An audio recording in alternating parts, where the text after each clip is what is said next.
This is last it. Kenny Loggins, I think, wrote that song. Didn't he write that for the March Madness? No, that was Huey Lewis and the News. No, but there's a song. This is it. Make no mistake.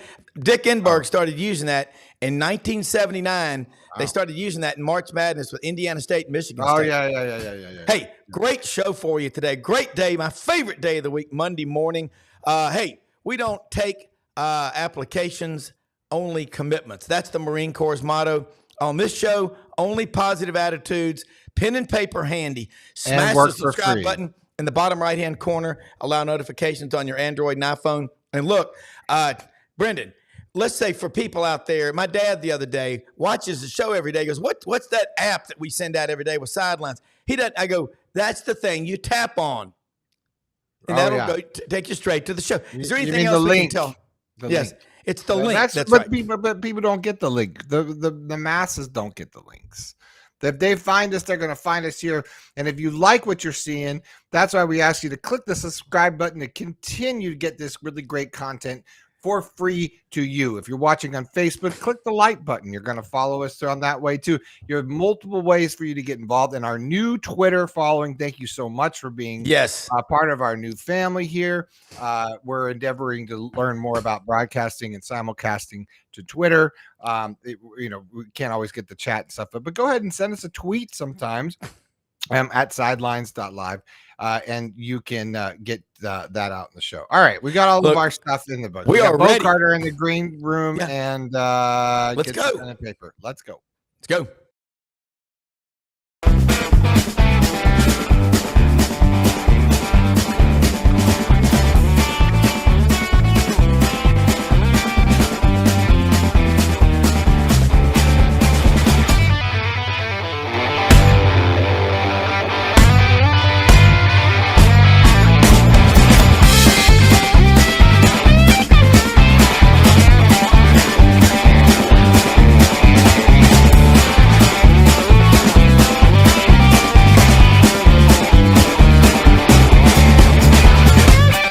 Sidelines with Rob Brown. Talk sporty to me.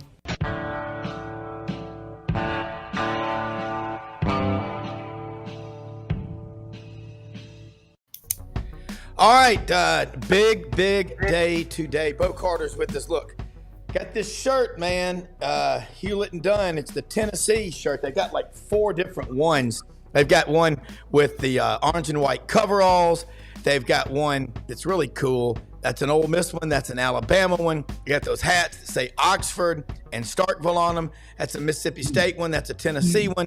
All kind of hats. Now, look, they better get to work and start making hats like that say Gainesville, Athens, Baton Rouge, Fayetteville. A little bit of trivia here. Now, my dad was a young child when the Southeastern Conference was founded in 1933, and he's one of the listeners, viewers who can remember this. But of the 10, this is a trivia question here. If someone can type it in if they want to get it right. Hewlett and Dunn Boot and Clothing Company on the historic square in Collierville, Tennessee. The Power Hour, Monday morning today. Those are Anderson Bean boots, Mercedes boots, great looking stuff. You can't get better than this stuff. Rob's putting his boots on right now. Yeah, that's right. Yeah, and I'm going to tell you something, man. Awesome. We were out there again Saturday. Great looking women's clothing, boots, over 7,000 pairs. So glad to have Hewlett and Dunn Boot and Clothing Company on the historic square in Collierville, Tennessee. HewlettandDunn.com. You see the QR code on there. All right, trivia question. Of the original 10 members of the Southeastern Conference, only one school today still uses the name, because back in the old days, and history will prove it, they used to say the schools by their name. Knoxville beats Tuscaloosa 17-14 in a thriller. Starkville 28, Oxford 27, Baton Rouge 14, and Lexington 10. Only one school still uses the name of the town where they're from and the university simultaneously, as JR says on Hee Haw, JW, at the same damn time. What school is that, Bo Carter? For a steamer pack of crystals with or without cheese, that's your call. I'm gonna take a wild guess. Vanderbilt and Nashville. I don't know. I'm just throwing that out there. Brendan, you want to take a guess? No Googling, please. Oh, I don't even know the question. I wasn't paying attention to you, Rob. I learned to just tune you out. It's like we were playing trivia up at this all right, what's bar. the question? What's the question? Of the original 10 founding members of the Southeastern Conference in 1933. Yep.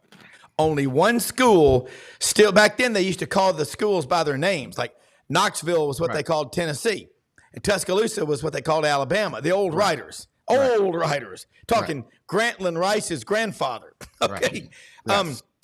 Only one school still uses Gutenberg the name press of writing. Yes, the Gutenberg press. Yeah, only one school still uses that name today. It's very simple. Oh, so you're saying that one school uses just the name of like they did before? Yeah, the town and the university are the same name. Well, now I'm feeling stupid, but it just came to me, but that's okay. Not Tuscaloosa. So 3, 2. I'm going to go with Georgia. No, Nope. It's not Georgia. Tough question. Tough crowd. I'm trying to go through all the 16 teams. No, I don't know. Bo? I guess Auburn. I guess. There you go. Yeah. After I thought about it for guys, 15 what's the minutes. problem? You guys are like not on my radar. Hey, a steamer pack of crystals, Bo. The next time we see each other, which will be at media days, do they have crystal in Dallas? Unfortunately, I have White Castle and all those others, but we will. You know what, Rob? I drove by this the other day, and when I was missing in action. Rob got a concerned parenting moment, Bo. Amber alert. He couldn't find me this weekend. He put an Amber alert out on me. I was like, buddy, have you heard from Brendan? I was like, where is he?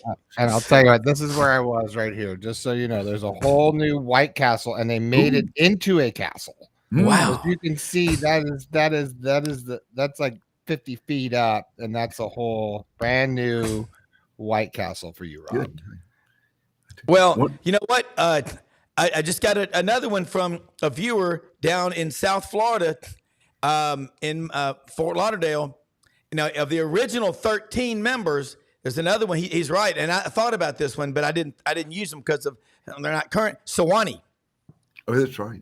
And by the way, Sewanee plays on the oldest continuously used football field in America. The same football field, over 130 years old. If you want to see a great documentary, Norman Jetmanson and his business partner, David Cruz, over in Oxford, Mississippi. Norman's an attorney in Birmingham, a member of the Monday Morning Birmingham Quarterback Club, did Sewanee 1899 Unrivaled.org. Order a copy of that DVD.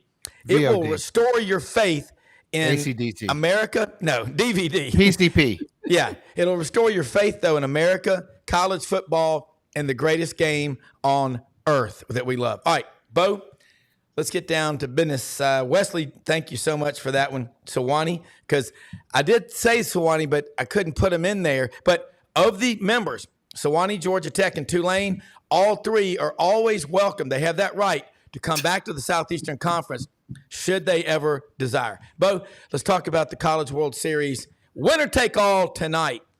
You've been watching a lot, man. My back is sore. Yesterday I was squirming around. It was just unbelievable game. Yeah, really. It's going down as Jim Schlossnagel, the A&M coach, said yesterday. It's always great to be playing the last game of college baseball this season. You started around February 17th, and it's just going to come to an end tonight. But really impressed with Tennessee's pitching yesterday. They had not been pitching particularly well in some of Evansville beat them in one game 10-8 in Knoxville, but he got the right combination. Frank Anderson, the pitching coach at Tennessee, is a long time. He was the head coach at Oklahoma State and assistant coach at Texas Tech for about 15 years. So he's guy's a pretty genius pitching coach. So if it comes down to a game of arms tonight, I think Tennessee might have the advantage. Watching that game, it was 6 2/3 innings. That guy Cortez for Texas A&M, he made himself a lot of money, didn't he? He really did. He's throwing hard. He's throwing it all over the place. And he had a lot of 3-1 and 2-0 counts, but I think he struck out 9 of the first 15 guys he faced, but Yeah. that guy. But he was not used a great deal this year or whatever. And A&M's had a ton of injuries. We talked about it earlier. Braden Montgomery, they're one of their best hitters, is out with a broken leg, and they've had quite a few people get dinged up, but they're bandaged up and ready to go tonight, I guess. Well, watching it on the color TV yesterday was quite an experience. And Tennessee, my theory was, talking to a lot of people after Tennessee lost, I said, it reminded me a lot of the Atlanta Braves last year. Hottest team in baseball. Then they had to set those bats down for a week because they won their division, while the Phillies kept on playing, kept their bats hot. Which is going to cook food faster, the preheated oven or starting from scratch? Tennessee's a hot bat team, but that guy Drew Beam, talk about him. Hell of a pitcher. Really, he throws fastballs. The one amazing thing about Tennessee, Chase Burns was one of their aces for a couple of years, and then transferred to Wake Forest, and he went 13-2 this year. So, man, if they'd had Burns, they would have probably they might be 66-0 right now or whatever. But they've done a great job. I mean, Vitello hits the transfer portal very well every year. They get the key guys, and Christian Moore's having an unbelievable 32 or 33 home runs, and I think they're the first team, or maybe one of two, to have 5 guys with 20 or more home runs. In fact, they're close in on LSU's. LSU has a record of 187 team home runs in 1 year, and I think Tennessee's up to 182 now. So they'll have to hit 6 tonight to break them. But I wouldn't put it past them. They've got a power hitting team. Well, LSU hit 188 in 1997. I remember watching that game in Hilton Head, actually out by the pool where we were over at Hilton Head, one of the hottest places on earth. Got there, went for a run, said I'm gonna go do like a 3 or 4 mile quick run because I flew over there. I don't know, we drove, and I was just wanting to get loose. Got lost, ended up running for an hour and a half. I asked them, I said, I'm staying at the Hilton or something like that, and they said, son, Hilton owns half this island. Which one? I'm like, the Marriott or something like that. And I said, I don't know. It was I ran about a half marathon. But now, Rob, I've gotten lost in Vegas from my hotel room. But I've never gotten lost in Hilton Head sober on a jog and then asked for the Hilton Hotel. Yeah. I didn't realize they owned half the island. Ever. Yeah. It was Hilton or Marriott. They own, and we were staying down by the Quarter Deck, which is a great restaurant, and they serve the Low Country stew over there in South Carolina. Look, I'll tell you what, guys, I love this. I hate that it's going to end tonight. It just restores our faith. I don't care what you hear. You watch the news, you listen, you get on social media, and a lot of it's the gutter of humanity. It really is. This is the greatest country in the world with the best people. These A&M fans, these Tennessee fans are unbelievable. Good God Almighty. I'm just wondering which fan base will go the most insane if they win tonight. You got to guess? I mean, what are they? I mean, look at they've taken over Nebraska. And yeah, I think the Yankees they're so weird and crazy. They are. It's like somebody said it was like a cult, Rob, but it's not really. I did. Listen. I've got a lot of A&M. I got a lot of A&M people that watch this show, and I tell myself, people think Auburn's a cult. Rolling Toomer's corner and all this stuff. We're all kind of weird or crazy, but that's okay. What's the great line in the Waylon Jennings song? I've always been crazy, but it's kept me from going insane. And I mean, a good time and man in love with a good time and a woman. Good time. It's okay. It's okay to be, because you know what? It's good to think big. Doug Dean said it on this show Friday. If you don't make big plans, how are big things going to happen to you? But Jim Schlossnagel, man, what would it be like to have some kraut and a brat and a good German beer with that guy? Is he wired? He's one of the North Carolina Germans from over there, but he's one of them North Carolina Germans. Those guys. Mecklenburg County. That's where my great grandfather lived. Those guys. You've got to watch out. By the way, if you ever go to Charlotte and you go to the Mecklenburg Beer Garden, Mecklenburg County. Mecklenburg? Yeah, it's Charlotte. My great grandfather lived in Charlotte. briefly for a while. Mecklenburg. He named one of his sons Meck, short for Mecklenburg. He had 15 children. Only 8 survived. But this is not back then it was tough. of the Carl Mecklenburg Bronco outside. I think it's outside linebacker. Yeah, not that Mecklenburg. I don't think so. I mean, I grew up a Broncos diehard. So. And he did. And Bo, I'm telling you, he's right about it. Look, Fredericksburg, Texas. That's where down there, New Braunfels. Looking at what I'm seeing right now, college baseball, tonight's matchup, kind of strengths and weaknesses, Aggies, Vols.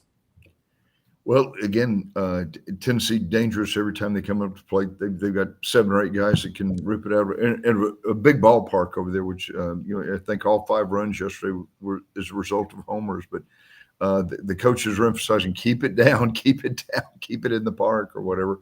And again, on paper, I think Tennessee might be the better team at this at this point of the season. A&M. Like you were saying, got hot there at the right time and was playing great baseball. They're the number 3 seed. Tennessee's the number 1 seed, and then Kentucky was the number 2 seed. Exactly. Got to Omaha this year, but it's going to be. And 7 of the top 8 seeds made it, which is really interesting. And even stranger, Miami is the only number 1 seed. Since they started expanding the tournament in 1999, the first year they expanded to 64 teams as one. So it might be the curse of the number 1 seed for Tennessee tonight. I don't know. All right, quick question. In 97, you had Auburn, Alabama, Mississippi State, and LSU all went to the College World Series. After that, there began to be pressure to try to break up the SEC's stranglehold. Is that why they did that in 99 specifically? And it really hadn't worked. It's only made the SEC stronger.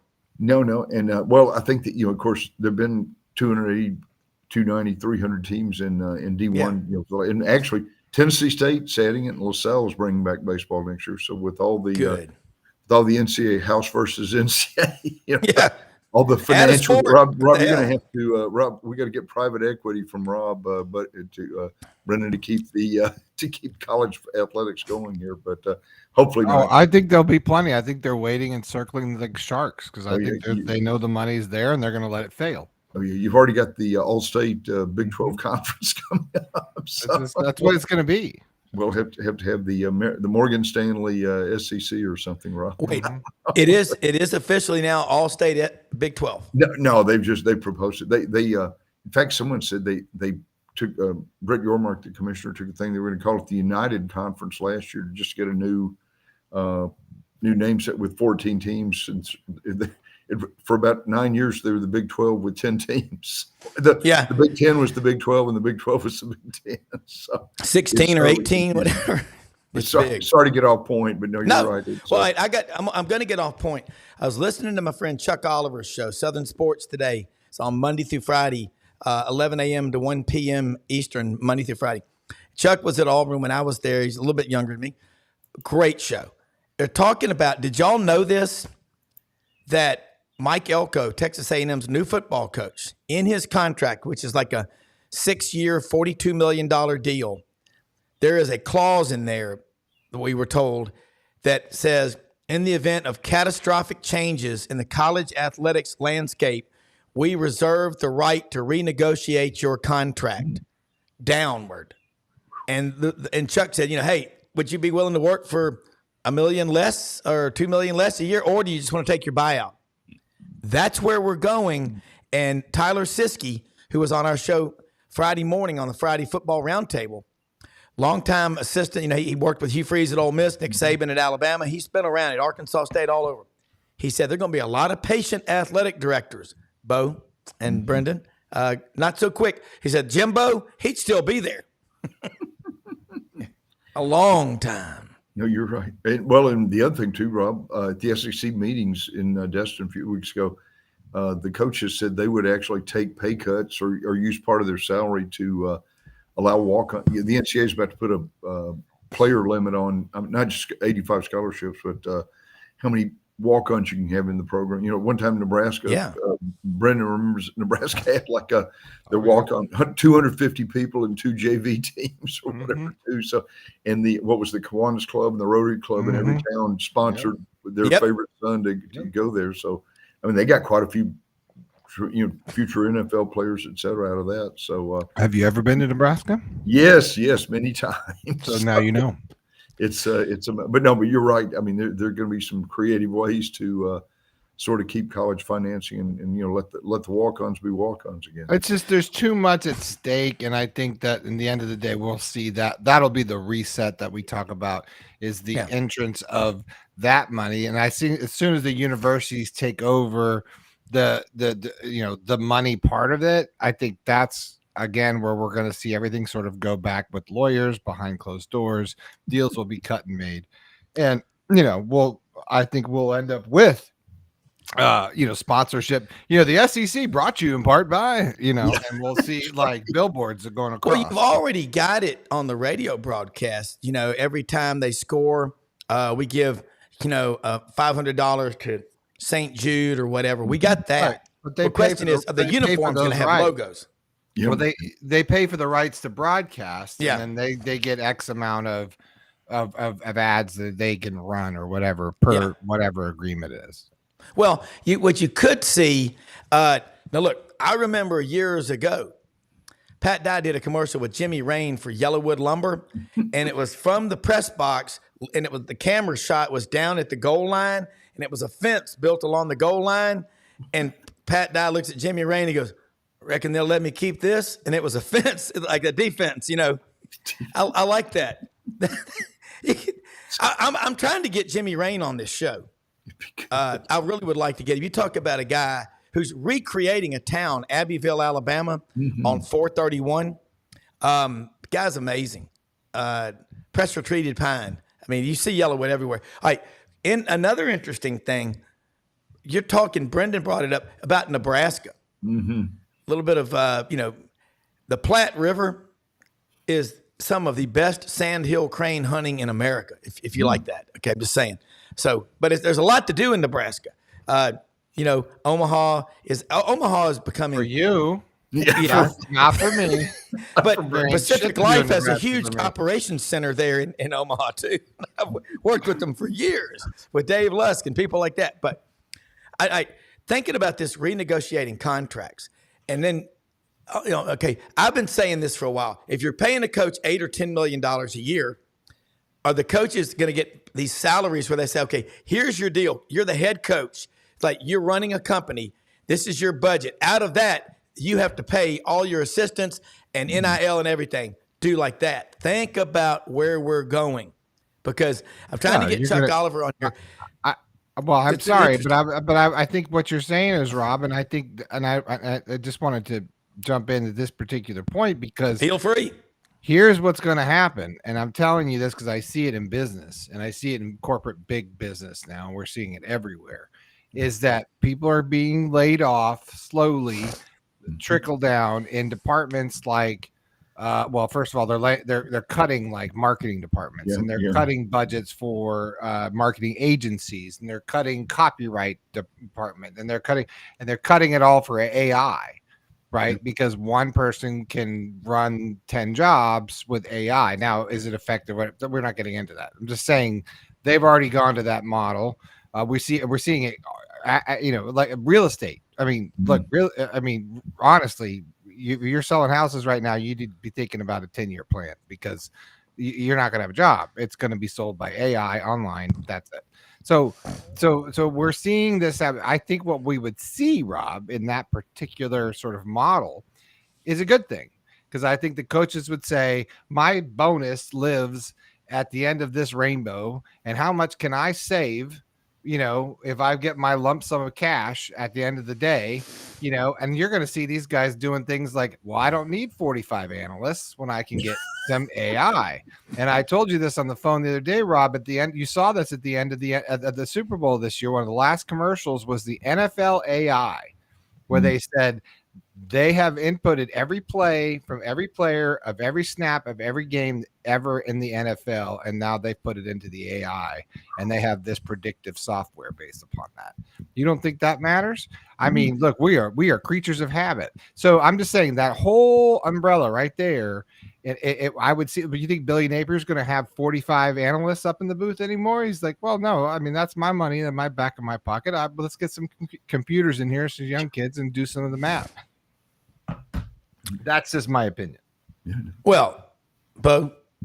Well, and I was going to say, Brendan, you're right on spot on. Major League Baseball has, like tons rooms full. I think the Dodgers were the first, but rooms full of guys just analytics, crunching numbers, and it's got to be. It's like a computer game now, or a EA. Well, yeah, we saw that. Franz, we're talking about that with Moneyball, right? When we saw the movie for the first time, where people really started to believe in this concept. Who was the was it the Cardinals? Who came up with that whole concept, Franz? The Oakland A's. But he got it from somewhere. Did Billy Bean got it from somebody else? Oh no, he got it from the kid. All right, that's right. He got it from this young fellow that was working with the Red Sox. Right. And the Red Sox had no interest in him, and he had he saw. Here's the thing that bothers me, guys, is we've gotten so much into analytics that we're letting the computers take the game over and not going. I personally liked it back in the days when human error. I like replay, for example, on the base paths and stuff like that in baseball. But here's the deal. I think that baseball and football and basketball should have a rule. And that is you got 2 minutes to figure it out. And if you can't change it in 2 minutes, then the rule stands. I don't care how many times that somebody goes through it 55 other times and finds an angle that says, okay, the guy's foot was this much inbound. I don't care. Yeah. Hey, look, we can't. Franz is right. When you go to games now, if you get the 11 o'clock or the 2:30 game in the South in September and October, I mean, it's like those old Western movies when the Indians would capture the cowboys out there and bury you up to your head in the sand and then shave off your eyebrows and you just burn to death looking at the sun. I mean, it was brutal. And I think where all this talk about AI, on one hand, it can scare you. On the other hand, it's like, well, let me tell you something. Somebody's got to fix all those machines. And you will have – there'll be changes, but I think it's going to happen. What's going to happen is all these – you're going to start having unlimited coaches as well. Like right now, what is it? A total of 10 coaches, paid coaches. Then you've got an analyst behind the scenes. Well, look, Auburn brought in TJ Rushing for some, the defensive backs coach. He was with Durkin, Auburn's defensive coordinator at A&M. There's a lot of stuff going on behind the scenes. But I think the most significant thing in here is what I've been saying is that we're going to have a lot of Kirby Smart is an incredible coach. I won't be shocked if in 2 or 3 years he doesn't say enough. This is insane. I'm out. Okay, I'm not saying I'm not predicting it, but he's an example of someone who works so hard. You've got to give people downtime. I mean, your body, all this 5-hour energy is a bunch of crap. It's for people that stay up all night, binge watching TV, and then their body's not rested, yet they think that they're alert by taking, a caffeine jolt. I mean, I remember back in the late 80s, Jolt Cola came out. And people said, Brown, don't touch that. You're already jolted. But, no, Brown, don't touch that. I really think we're going to start seeing coaches work in the future. We won't have these established guys. Franz was on here with John Brady and former Samford, Arkansas State, LSU coach, took him to the Final Four at LSU. I said, Coach, what'd you make your first job coaching? And he kind of put his head down and goes, I'm embarrassed. It's 15,000 my first 3 years. But see, he rose through the rank. He worked his way up. Anything worth having in life is worth fighting for. And so we think, it's always darkest before dawn. AI is going to take over. Nobody's going to have a job. That ain't going to happen. I believe in the free market. You want to bet against America? You want to bet against the American people? You go right ahead. Okay. Go right ahead. You want to bet? I'll take the American people. I'll take AI. You take the American people. Where's the I got both my bet. Where's the Hooterville band? I am in Simpletown. Simpletown is my I got town. AI. I take ChatGPT 4. You get everything else. Boom. Hey, Franz, I told this, and I'm going to set this up because I just, and Ben Troupe just came here. I want to say this name to you, Bo, and to Franz. I said it to Rob. The future of coaching is, I think, a guy named Mike McDaniel, head coach for the Miami Dolphins, because he is this new player, all player kind of coach. He's the a la, a little bit of Nick Saban, a lot of Lane Kiffin, but then he's Ivy League, right? And then he's got, and his press conferences and all that stuff. And I'll bring in Mr. Ben Troupe as I say that, but I just wanted to throw that up to you. Morning, Ben. How are you? I just feel like we're going to see more Mike McDaniels. Well, player, coaches, here's where things have got to change. And, we're coming into an era where, they're going to pay Kirby Smart $12 million. I guarantee you the starting left tackle who's out there grinding it out. It's 100 degrees outside. The humidity's 92%. He is sweating, and he's thinking, you know what? I may stop sweating sometime around 3 a.m., because it's so hot out here. And he's going to start thinking, and Kirby's making $12 million. How much of that could go to me to give me an ice bath at home so I'd stop sweating? And we have created this monster. Now, I'm all for people getting paid what they're worth, okay? But is there a coach that's really worth $12 million? I don't know. It's relative. These guys would coach for $100,000. Yeah, that's what they want to do. Franz, this is what you got to say. Like people said, and I'm gonna throw this to Ben and then back to Bo, and then we're gonna bounce around. We're gonna go rapid fire Monday here in a second. But people say Nick Saban was paid $10 million at Alabama, Ben, relative to the student enrollment, which used to be less than 16,000 students at Tuscaloosa. Then it got bigger. Now they're pushing 40,000. Okay. I go to Tuscaloosa quite a bit. Home of the May Veterinary Clinic, one of our sponsors. 40,000 plus. The growth in Tuscaloosa. So you're paying him $10 million, and the university's bringing in an extra $500 million. That's pretty damn good ROI. Ben Troupe from Swainsboro, Georgia, small town, moved to the big city of Augusta. Now lives in one of the first grid cities in America, an engineering marvel, one of the best guys you'll ever meet, the badass with the beads and the good looking, a different hat, by the way, I might add. But Ben, how are you? But answer my question. I'm drinking the coffee. I'm jolted. The hell with AI. I believe in the American people. I believe in Ben Troupe. even to touch on real quick, what Smoke said, Brendan said, Mike McDaniels is a one of one. It's the thing about Mike McDaniels is Mike McDaniels' system worked because of the people who's working. Smoke!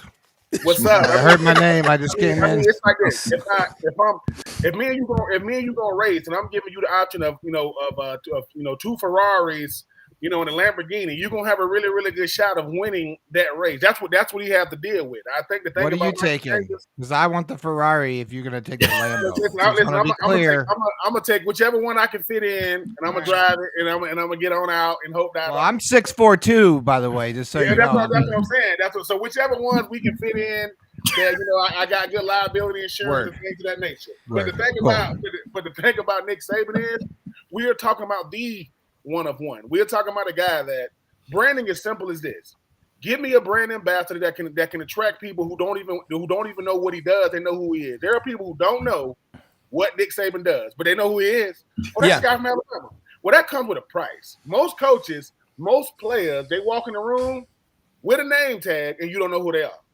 So when you talk about Nick Saban is famous. He's a celebrity. Like he can go anywhere Nick Saban goes to a Walgreens and in a small town Mississippi. That's Nick Saban right there. Most people, Mike McDaniel, people don't know who Mike McDaniel is in Miami. And they don't care. They don't care.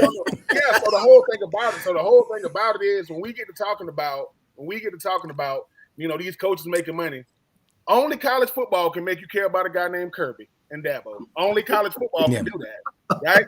And that's fine. I'm not. But there's a thing about a Kirby. Kirby can become Dabo real quick. Because once you get to the mountaintop, people expect that every. And I agree with Franz.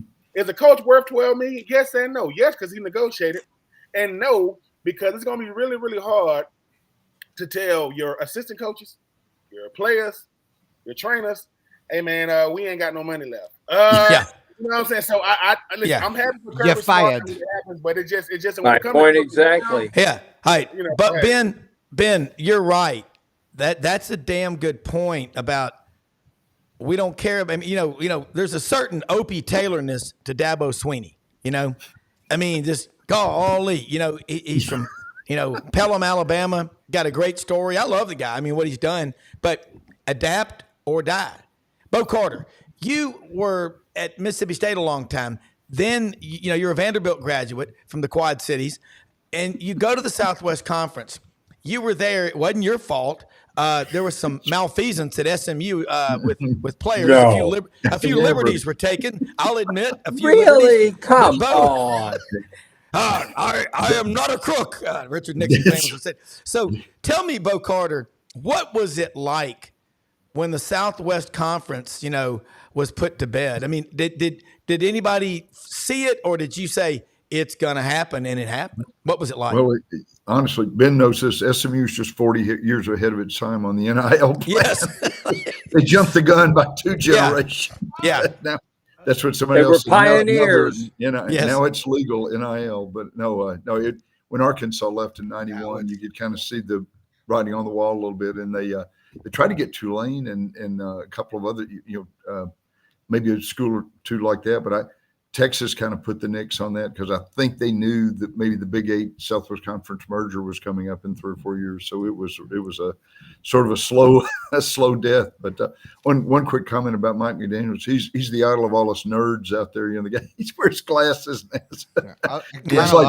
Looks like Professor McDaniels from the Dartmouth engineering class. Would you hear his watch story when he bought like the $20,000 billion watch when he had like no money, and he's like, "I just went all in, boys. I bought this. I might be bankrupt, but that might be it." Well, but here's the thing, Bo. Real quick, I'm going to bounce it to Franz and then back to Ben.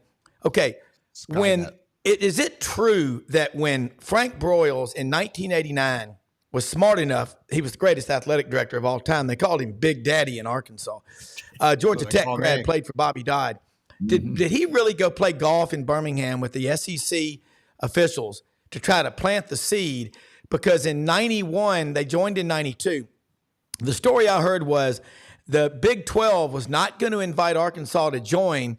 And I'm not saying this. This was what I read, a quote. It was something like Arkansas would have been left at the kids' table with SMU and some other schools while the Big 12 flourished. And Broyles, golf is a great game, by the way, to seal the deal. That and duck hunting and great food. But is that what happened, Bo? And then I want to throw it back over to Franz. Kind of sort of, Coach Boyles never met a golf game he didn't like. And Franz remembers this. Florida State was going to be the 12th team. And I guess the Gators sort of said, and Brendan probably, they said, and Ben, they said, we don't want the Noles in the SEC. I mean, it wasn't that cut and dried, but I think they didn't want none of it. Yeah, South Carolina backed into the 12th team. FSU was invited. They said no. That's a good idea. Yeah. So it's there were all kinds of stuff. You could see the stuff that all happened in 95, 96 coming to fruition at that time. I mean, and TV was, as everybody knows, TV was driving it all. So it's now we're seeing it all over. Every time there's a year of TV negotiations, the college football world turns upside down. Franz, Bobby Bowden famously said in 92 something like, "There's more than one way to skin a cat." We're going to bounce this around because I got some footballs, a lot of stuff to cover. Did you want him in the league at that time, or would it be just bringing sand to the beach? No, I would have preferred for them to come in, and I would have preferred to have FSU and Miami, who were both invited before Arkansas, and Arkansas was the number 3 pick, but that came after FSU said no. Bobby Bowden said we can win national championships in the ACC, and he was right. He would have had a much more difficult time in the SEC, and Miami was in the Big East. And they thought that their run was never going to end. And of course, then they had the lean years before Butch Davis and some kind Miami boosters, let's say, it became NIL pioneers and so forth like that. But, I think everybody was glad to see Arkansas come in because of Frank Broyles. Former Florida assistant, Frank Broyles. We were glad to see that. The thing that we wanted in the SEC, those of us who really were into it, was we were not pulling to bring FSU in, but when the word came out that they were doing it, we were for it, okay, because FSU had become a powerhouse. Yeah. When we understood that Roy Kramer was going to expand by 2 teams, what we wanted was Texas and Arkansas. Mm-hmm. That's what we wanted. And Texas would have come, except the Texas legislature said, you can only come if you bring the Aggies, and we didn't want the damned Aggies. We still don't want the damned Aggies. Oh, now, friends, play nice. But they're going to win the national championship tonight in spite of us. I agree. Look, what is that? That looks like a bad CU buff shirt. It's not Halloween yet. Why you got that up? I'm married to Evolve for life, man. I don't want to sleep on the floor.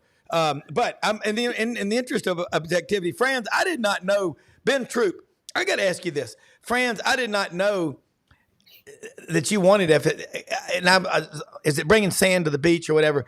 Franz, I got to ask you, Ben, you've played in that rivalry. Florida State, Florida, that's a nasty ass rivalry. And so I've been to the Florida State Miami game down in Miami, and I had to speak Spanish to get in. I had 4 tickets. 4 tickets. Our friend who was an official left for me at this resort in Key Biscayne, Florida, and we got beard up and missed our ride to the hotel and didn't have tickets, and we had to buy tickets from scalpers to get into that game. Holy cow, that was scary. But Ben, you've played in that rivalry, SEC, ACC. You grew up. You're the only guy I know, I promise you, that had 3 kids in his neighborhood besides yourself that played big time SEC football.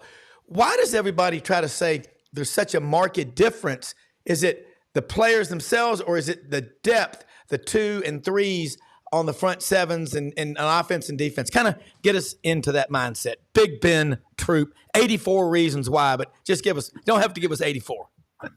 I would just say that I think the biggest difference between the ACC and the SEC is you can go undefeated in the ACC and not get in the college football playoff. I mean, I don't. Whoa! I'm just saying, and the thing is, right? The ACC is top heavy, but it is top heavy from this reason. I mean, Clemson was holding up the ACC for about 4 or 5 years, right? When you talk about Trevor Lawrence, we talk about Watson, right? When Miami has never won ACC, Miami has never won it. Nor will they. Nor will they. And here's the thing. When you start needing help from, I don't know, like the thing about the ACC is, Florida State is obviously going to be very, very, very, very tradition rich. You see what they do and things of that nature. But when we talk about Brandon earlier, we talk about Mike McDaniel, we talk about Nick Saban.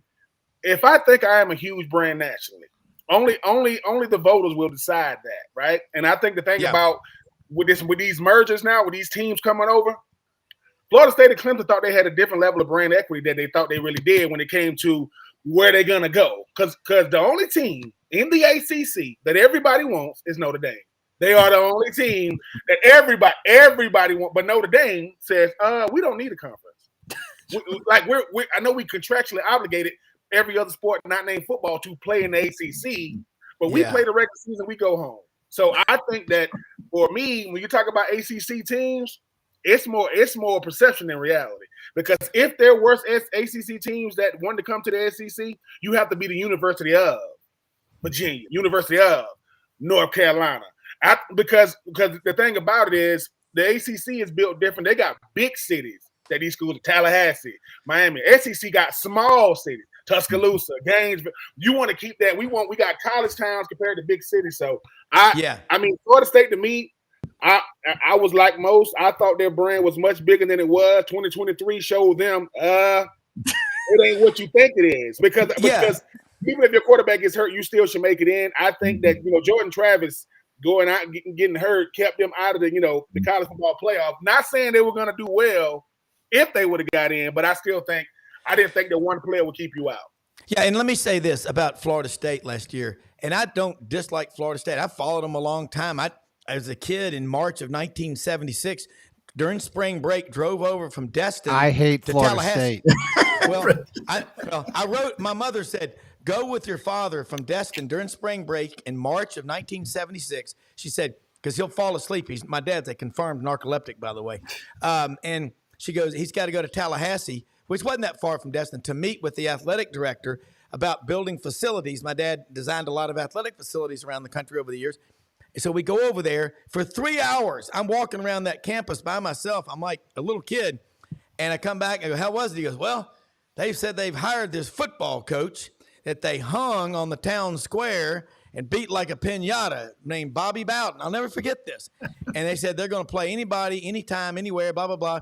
There you go. So my question is, Ben, and all of y'all, 31 players. I'm going to tell you something. I have been told since birth by my mother, who always says, have I ever given you any bad advice, Rob Jr.? I'm like, no, ma'am. She goes, damn right. You don't quit. And all those guys for Florida State that didn't show up in Georgia, WWE style curb stomped them. It was embarrassing. That's embarrassing to your brand. And Ben, I guarantee you, if I was your teammate, I would not want to go to you and say, I ain't playing in that damn game. You'd probably put me through a couple of and you should. I remember stories about Tracy Rocker when I was at Auburn, Outland and Lombardi Trophy winning defensive lineman at Auburn, the things he used to say to teammates at halftime if they weren't putting out. And the decorum prohibits, famously, I'll just say, you got to have that kind of stuff. Bo, along the lines of what Ben and Franz just said, the SEC is an exclusive club. People want to be a part of it. But at the same time, I don't want to see the ACC and all these other conferences disappear. It's good for the morale of the country. Bo, you're a great writer. Florida fans, why wasn't Jack Caglione on the Golden Spikes Award? With all the due respect that you've earned as a member of the National Football Foundation, Baseball Writers of America, Charlie Condon, not a bad guy. And we were told recently he was going to walk on at Rhodes College to play football and baseball. And he goes to Georgia, and look how that turned out. But I'll still say this. I'll take Jack Caglione because he can pitch, too. I don't know if he'll do both. Why don't we see both in the majors? They're worried about their hands getting hit? I don't know. Well, you got Ohtani, who's not going to pitch this year, but he broke the mold there a little bit. I got him. Brooks Kieschnick from Texas in the 90s, came, pitched and played the other thing. By the way, Rob, you'll like this. Condon comes from his dad's an Auburn grad and his mother's from Vanderbilt grad. So the parentage makes that's the even difference. more painful. And we talked about it when we were up in Omaha when he won the Dick Hauser Trophy. He played at a small school in Marietta, the Walker School or something. And they didn't get a lot. I mean, they played like 10 baseball games a year, and he played travel ball, et cetera. But interesting deal is his dad learned it was more of like a basketball football guy. He had to get a manual out to teach him how to coach Little League baseball, and he ended up doing a pretty good job there or whatever too. So, the kid's 6'6", yeah, he could play any number of sports, but once he fills out a little bit, and like Caglione has, those two guys are going to be in the majors for a while, I think. Kerry Jones, Lebanon, Tennessee. Why did the FSU Chickens cross the road to join the ACC? Ooh. Man, I'm sorry. Here's the thing: is when it became obvious that we weren't going to get Texas and Arkansas, those were Florida State and Miami were the first choices, obviously, because that would have They were, you look at that point in time, Miami had already won like 4 national championships. So Miami was hot, and getting them into the SEC would have been a big deal because the SEC, people forget, had not won a national championship in football since Georgia in 1980. That was the last time the SEC had won. So getting Miami would have been a big deal. FSU was right there with Miami, so getting them there was a big deal. When that collapsed, the idea was to get Arkansas and Texas. When that collapsed, Roy Kramer had Plan C, and Plan C was to get Arkansas and South Carolina. And I think most everybody was happy with Arkansas because we knew Frank Broyles, we knew the history of the football. Basketball was big with Nolan Richardson at the time. Their track tip program was the best in America at the time. And so that was a big deal then to get them. South Carolina, we looked at them and said, they've never won a championship in anything. That's right. They were co-champions of the ACC in 1969 with Wake Forest with a 7-4 record. Only I can remember Tommy Suggs was the quarterback. I had to write about them guys. Friends, you and I, we have the minds. President Paul Dietzel was the head coach. Paul. And trust me, if you went to old Williams Stadium, this is before the Bryces came in there, and it was old Williams Stadium, which was right there by the fairgrounds, and you were always. Remember the big fire there at Auburn? I was there in 1996. LSU beat us 19-15. Terrible game. Well, we were always afraid in the press box at South Carolina that somebody's going to light the stadium on fire and we were going to get fried. Hey, this by is the way, before Franz, the expansion. Franz. But wait, I didn't mean to. Bo Carter, tell Franz the story about the time legendary voice of Mississippi State University, Jack Crystal, and the Maroon and White did the game in Gainesville, the air conditioning in the press box. It didn't work. It was so hot. They did it in their underwear. France, they didn't have air conditioning. France can remember this for a long time. And, we still don't. They don't. What are you talking about? They want you to get the feel of the game. They want you to get the feel of the game. Ben, I got to ask Ben Troupe. Okay, you heard what Franz just said, and this is awesome, these stories. Now, again, as a player, you talk about these games, Miami, Mario Cristobal. Tyler Siskey was on the show with us Friday. He's good friends with a lot of these coaches like Billy Napier. They coached together at Alabama. He coached with, Mario Cristobal. He knows him well. That first game coming up, it's going to be here before we know it. Miami at Florida. And go back to 1983, it was 27-3. I remember seeing the bumper stickers down at the beach. Florida 27, national champions 3. How big is that game? And I know we're SEC Sideline Sports Network and SECU, the Buddy Martin Show, the best Fridays in football with Urban Meyer and Buddy Martin. But there's tectonic plates here. We're connected to all these schools. The talent in the state of Florida is incredible. How good is Miami? And let's talk about that Florida matchup because we're getting there, man. We are. You know how many days away we are? 68 days away. Mm-hmm. Let's start a college football season. I mean, we're gonna see how good Miami is. I think Mario Cristobal is real. In the same boat. As Billy Napier. When you start talking about the fact that you talk about a game that neither team can afford to lose, but somebody's gonna have to lose. Yeah. Because Florida's schedule is crazy. When you talk about having to build momentum, that first that first 6 weeks we be talking about all the time, friends. Yeah. They got to get 4-2, 5-1 because that back half of the season, is just as brutal. When you talk about a Mario Cristobal, though, I mean, it's unfair to him too because I don't know what legacy he's trying to live up to. He's not trying to live up to that Big East legacy because he cannot do that. And right now in the ACC, since Miami's been in the ACC, they've been 18, not one of the teams. They've been 18. In the ACC, so I don't even know. Well, Mario, listen, I'm gonna keep saying this. Everybody wants the Steve Spurrier. You want to be able to play for the team. I want to be able to bring the team back. I want to win national championships. I want to win, Heisman trophies, and I have Heisman trophies. It's not going to happen. Not in this day and age. I think Billy Napier has a better shot for this reason. Billy Napier, it took a couple of years for him to understand what being the head coach of Florida is. It is scrutiny all the time. It's not going to be a let-up. Yeah. The only time you get to enjoy being a Florida head coach is when you leave. When you leave, you can enjoy it. Because while you're there, we're a bunch of truth tellers. People know what they're looking at.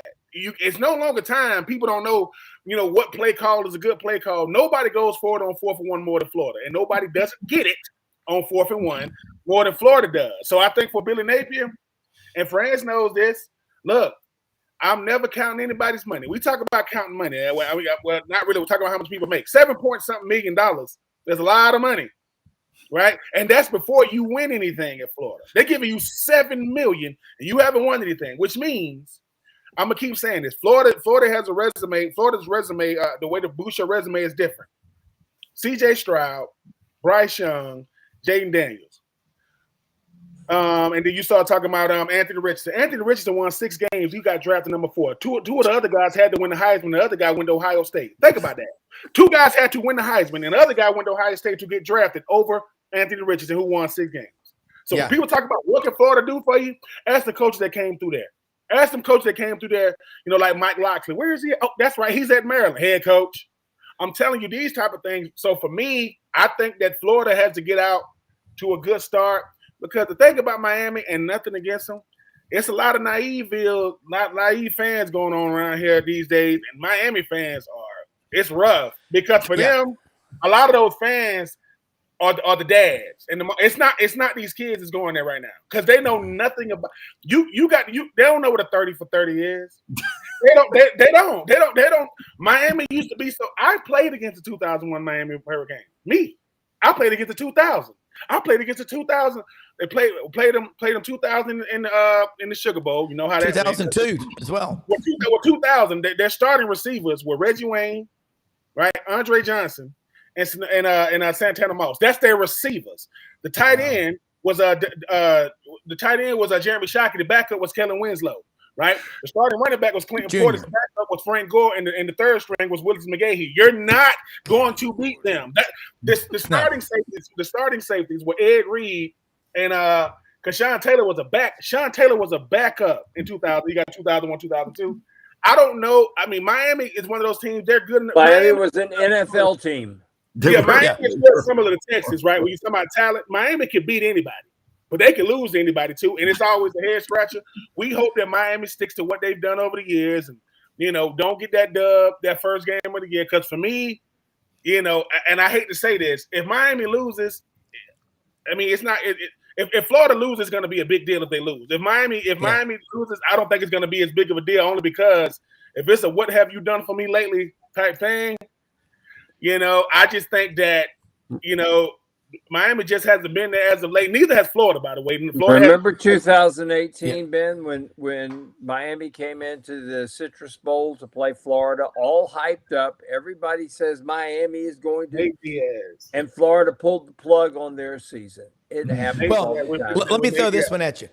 We had a cool discussion on Friday's football roundtable with the Doug Dean and Frank Duffy and Tyler Siskey, who's going to be joining us hopefully again very soon. But we made a good point. He said, I did my dissertation when I was a GA, a doctoral dissertation, and it was about the shrinking window of time a coach has to develop. He goes, and I used as a case study, Frank Beamer at Virginia Tech. He said, his first few years, and I know I was in Roanoke, I was working in Washington. I was in Roanoke when they had his press conference. Frank Beamer, who played at Tech, when he came back, his first 6-7 years were brutal. Mm-hmm. He said, Tyler said, look at Nick Saban. In today's world of instant gratification, he would have been fired at Michigan State. And Mr. LSU Tiger, go Tigers, Frank Duffy smartly said, we would have never had him at LSU. Mm-hmm. Doug Dean replied, we would have never realized his greatness. The rest of the SEC would have lost out on getting to see Nick Saban, tongue in cheek. But I believe this about Billy Napier, and I don't know. There's two camps on him. A, he's a hell of a coach, but he inherited a mess. B, he really wants to be a coordinator, but he's not going to turn down being a head coach. Or C, I think he just what I think is he inherited. You don't fire the guy who's there if he's doing a good job. And in the world we live in now, in the SEC, it's a fact. When a wildebeest is born, a wildebeest calf on the Serengeti in Africa, they can walk within 3 minutes of birth. If they cannot, they are a finger sandwich for a lion, a cheetah, or a leopard, or crocodile, whatever. I just think Florida, the schedule, and Dennis Dodd said this on the show, guys, a couple of weeks ago. Historically, Bo, you've seen schedules. You know history. All of y'all do. It's a tough schedule. I think Florida's, and I'm not saying this just to curry favor with anybody. I just think they're going to be better than people think because how motivated do you think they are hearing every day that they're just, cannon fodder? And Billy Napier has won 41 games at Louisiana over in Lafayette. That's all I'm saying. I mean, somebody attacked this one. Let's make it like a minute. We're going to go a little overtime today. I mean, guys, we're only, if you think about it, 68 days. Do the gazindas, 68 times 24. Correct me if I'm wrong, is 1,632 hours away from the start of college football season. If anybody's counting. Ben Troupe, am I nuts? Counting. No, you're not missing anything. But I think that's the difference right there. I mean, the thing about it is, look, the type of things you get the benefit of doubt for at other schools, you don't get that at Florida. The type of thing people say, hey, man, I can understand.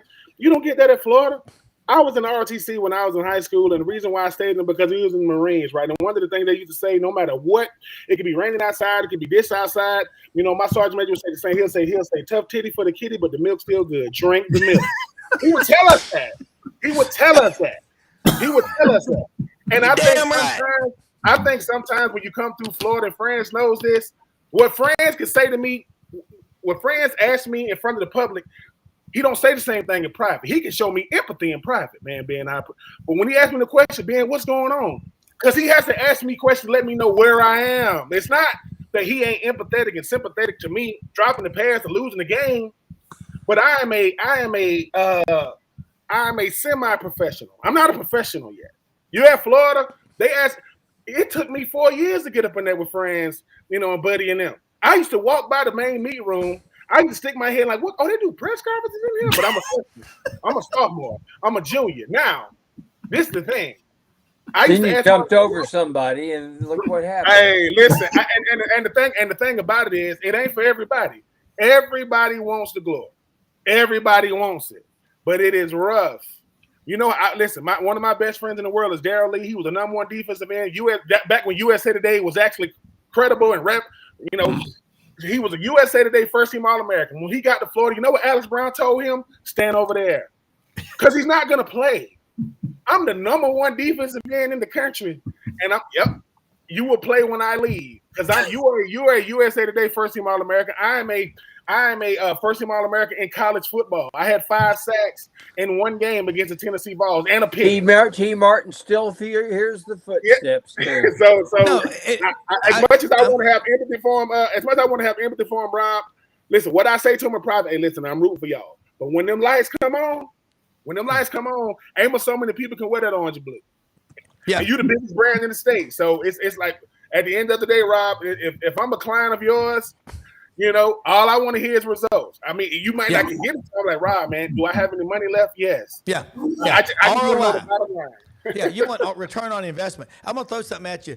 And one of my buddies watching it said, hey, man, Bo's a guest on there talking about baseball. And I said, yeah, and we're talking football and all. But we talked a lot of baseball in that first part of the game, the deal. But just kind of, I love this topic, Ben. You're right. I think one of the things people are discounting is the role a coaching staff plays in toughening up the players on their team. That's critical. And like Tyler Siskey said Friday, there's so much going on that we barely can – most people are not paying attention to all the stuff going on. And Bo, it's not like everybody's sitting there in place and you're getting better and no one else is getting better. Look what they're doing, good God Almighty, in recruiting at Auburn and Alabama and LSU and Georgia. Those are 4 of your top 5 recruiting classes right now in the United States of America. I think Notre Dame, Ohio State, which, I mean, it's trick or treat up there, man. If you're a good athlete, you get all you want. But I really, this baseball game tonight, look, we got one college game left, folks. And I'm telling you, I'm trying to hold back Hoover Dam, and it's leaking because after this baseball game's over tonight, we're going to talk some baseball in the morning. I mean, this football avalanche, gentlemen, Bo, what I love is college baseball is extending because the SEC, Bo, as a writer, National Baseball Writers of America, that's doing. Are we going to crack 3 million in tonight's game? I've got a bet we're going to crack 3 million in one or more of the championship games. Can we do it?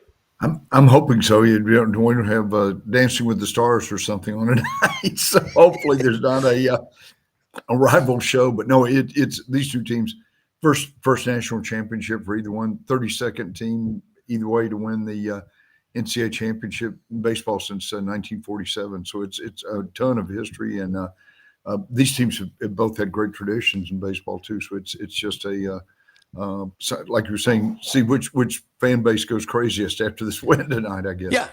1951 was the last time Tennessee played for the national championship in the College World Series. Did you know Tennessee also won the national championship in college football in 1951? That was an interesting year. Franz Beard, SEC dominance across the board. The Sears Cup trophy, which is awarded to the university with the #1 athletic department overall in America. What are the standings as of this moment? Texas is going to win it. They've already secured it. Stanford is second. Tennessee will finish third. Florida will finish fourth, despite the fact we get no points from football or women's basketball. Had a bad year in golf, men's and women's. Bad year in tennis, men's and women's. If those people just do what they're supposed to do, we win the whole thing. It's not even close. And it would not have been close. No. The Aggies, whether they win or lose tonight, are going to move up to 5th. So you're going to have Texas, Stanford, then Tennessee, Florida, and the Aggies. That's your first 5, and Alabama's in the top 10 as well. So you Where does Auburn and LSU rank? Well, hang on a second. I'll tell you because it's in my story today. See, guys, you got to be reading GatorbaitMedia.com. Ben, you know it, and Bo, and read what Bo is writing as well, because, guys, there's so much great content. I mean, we miss the newspaper every day. You want to be great at something as a runner, a biker, a swimmer, a baseball player, a football player, you practice every day. Use your brain, your noodle. Read every day. Ben Troupe, listen to these podcasts. All these guests that we have on the show, they got to pass the litmus test. They got to bring a lot to the table. And Ben does 84 Reasons podcast. Bo, you're writing so much great stuff for the National Football Foundation. Baseball Writers of America. You are on the Mount Rushmore of history and all. Franz, tell us how those rankings look for the SEC as a whole. SEC will finish, and let's just say Tennessee's in there as well. Yeah. Just for the heck, I mean, Texas is in there as well. Texas 1, Tennessee 3, Florida 4, Alabama 8, Texas A&M is currently 12th, but will move up to 5th. LSU, Georgia, LSU 14, Georgia 17, Arkansas 19, Auburn 29, South Carolina 32, Ole Miss 36, Kentucky 37, and that's all in the top 50. Okay. Wow. Then but you also have Oklahoma in there at 25, by the way. And then you got Missouri 55, Vanderbilt 64, Mississippi State 68. You know, that's the Directors' Cup. You think about this, the entire conference is within the top 68, and that includes a couple of schools that really don't give a rat's ass about anything. You know, yeah. I mean, Vanderbilt. They're wondering, did somebody forget the grapes today for the tailgate? Well, I brought the Chardonnay, but who brought the damn grapes? Bo is a proud graduate of Vanderbilt, and a lot of my family went to Vanderbilt, and I keep telling them, I'm going, y'all need to raise some went hell. To Vanderbilt. Yeah, they got to start raising hell, Ben. You know that, and that's the thing is baseball. They got it figured out. Let's see what they do in basketball. They got a new coach now, but Ben, round table. We'll do one more round, and then we're going to wrap it up. What I love about what's happening right now, you got the summer workouts going right now. Billy Napier's got a lot of people on his staff, but everybody's got a lot of analysts and all. Give me, in your opinion, give me your top 4 SEC football teams based on the portal and everything going on right now going into this season. Because I'll just say for the record, Texas, famously, Orville Henry, y'all remember him, a great writer for the Arkansas Democrat for decades. His son Clay was at the press conference when they announced Arkansas would be joining the SEC. And he said, Daddy, what is this going to mean for Arkansas? And he goes, son, we're playing Texas every Saturday. Okay?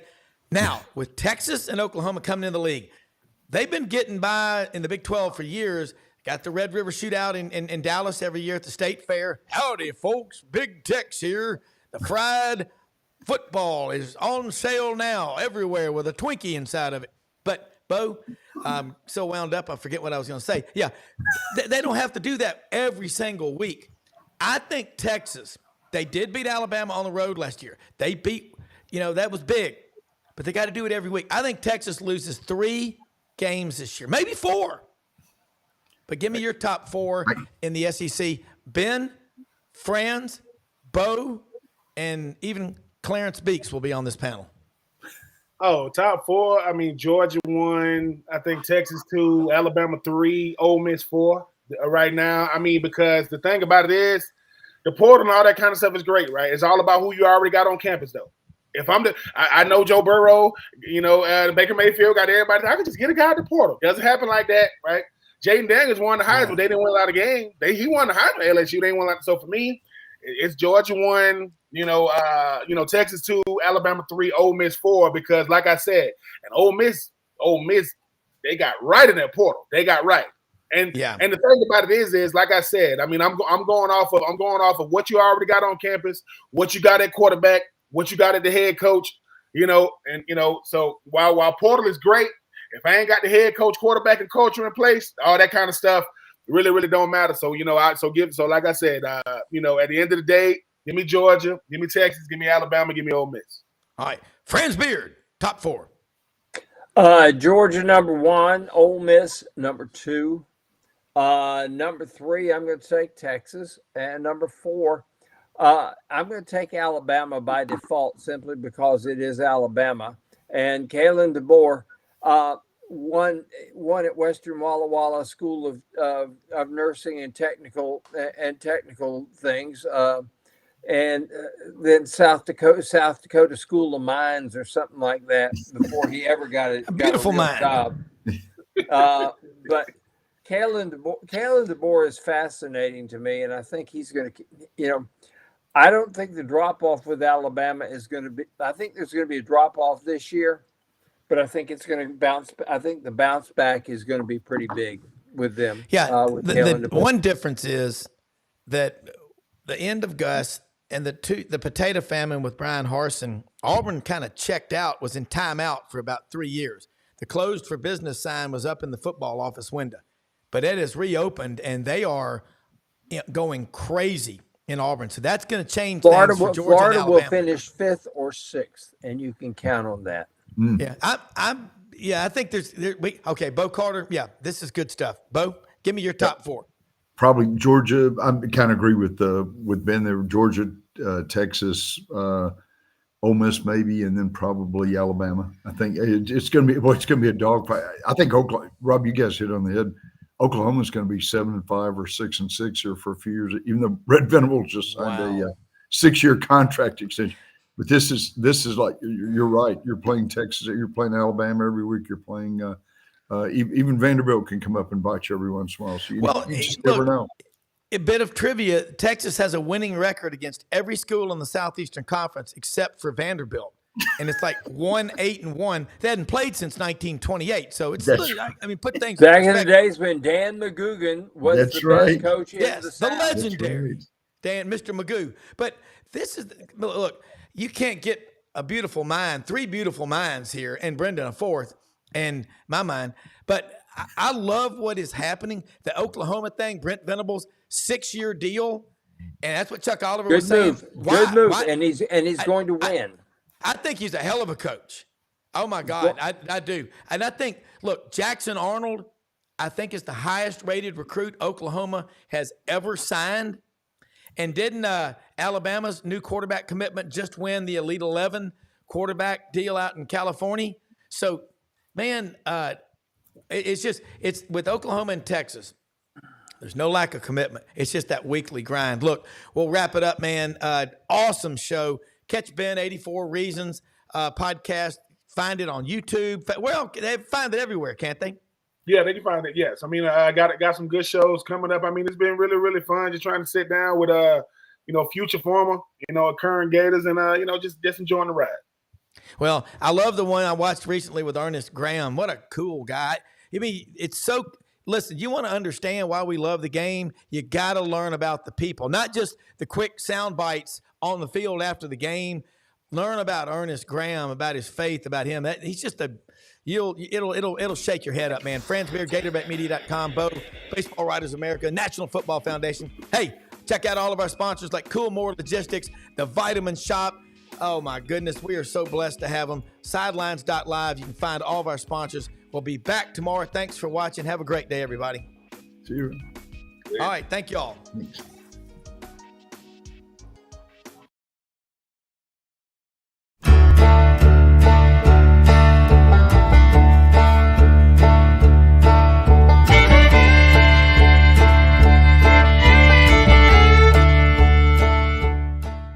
In a perfect world, you'd set a health goal and results would happen overnight. In this world, the real world, it takes time, dedication, and the right support to achieve your best self. The Vitamin Shop's health enthusiasts are here to make sure you're not wasting a single moment on the wrong supplements. From the highest quality sports nutrition and superfoods to the most sought after trends, you'll find a huge variety of science-backed solutions for every goal and the people to help guide you along the path to greatness. Unbelievably, every 2 minutes in our communities, a child is either bought or sold for sex. I am Ari Dickey, board member for the Nashville Anti-Human Trafficking Coalition. Join me and millions of others in our fight against human trafficking and for its victims by helping to educate the most vulnerable among us, our middle and high school students. Go to nhtcoalition.org, become a partner, and help keep our families safe, because none of God's children are for sale.